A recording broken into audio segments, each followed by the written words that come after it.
నమస్తే ఫ్రెండ్స్. భారత్కు అదిరిపోయే శుభవార్త చెప్పిన అమెరికా అధ్యక్షుడు డొనాల్డ్ ట్రంప్ భారత్ అమెరికా వాణిజ్య సంబంధాల్లో ఒక కీలక పరిణామం చోటు చేసుకుంటుంది. అదేంటో ఈ వీడియో ద్వారా పూర్తిగా తెలుసుకుందాం. చివరి వరకు చూడండి. అమెరికా అధ్యక్షుడు డొనాల్డ్ ట్రంప్ భారతీయ వస్తువులపై ఉన్న 25% టారిఫ్లను 18% తగ్గిస్తూ ఒక ముఖ్యమైన బ్రేకింగ్ నిర్ణయం తీసుకున్నారు. ఈ నిర్ణయం భారత్కు వాణిజ్యపరంగా పెద్ద ఊరటనిచ్చే అంశంగా మారింది. ప్రధాని నరేంద్ర మోడీతో ఫోన్లో మాట్లాడిన అనంతరం ఈ విషయాన్ని ట్రంప్ తన సొంత సోషల్ మీడియా వేదిక ట్రూత్ సోషల్ ద్వారాగా వెల్లడించారు. ట్రంప్ ట్రూత్ సోషల్ ద్వారాగా వెల్లడించిన విషయాలు ఏంటంటే, ఈరోజు ప్రధాని మోడీతో మాట్లాడానని, ఆయన నాకు గొప్ప స్నేహితుడని, శక్తివంతమైన నాయకుడని, రష్యా నుంచి చమురు కొనుగోలు ఆపి అమెరికా వెనుజులా నుంచి కొనుగోలు చేయడానికి అంగీకరించారని, ఇరు దేశాల మధ్య వాణిజ్య ఒప్పందానికి అంగీకారం కుదిరిందని ట్రంప్ తన పోస్టులో పేర్కొన్నారు.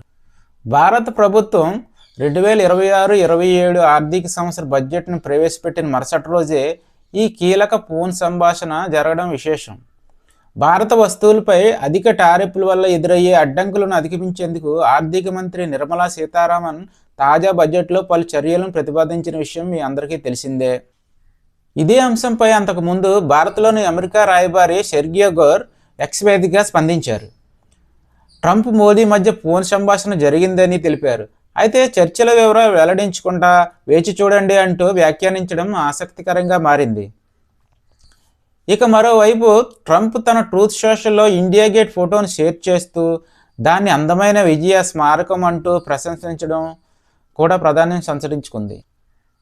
మొత్తంగా చూస్తే ట్రంప్ తీసుకున్న తాజా నిర్ణయం భారత్ అమెరికా వాణిజ్య సంబంధాలకు కొత్త బలం చేకూర్చే అంశంగా ఉందని నిపుణులు అభిప్రాయపడుతున్నారు. ఇలాంటి వీడియోస్ కోసం మా ఛానల్ ఫాలో కండి, లైక్ చేయండి, షేర్ చేయండి. జై హింద్.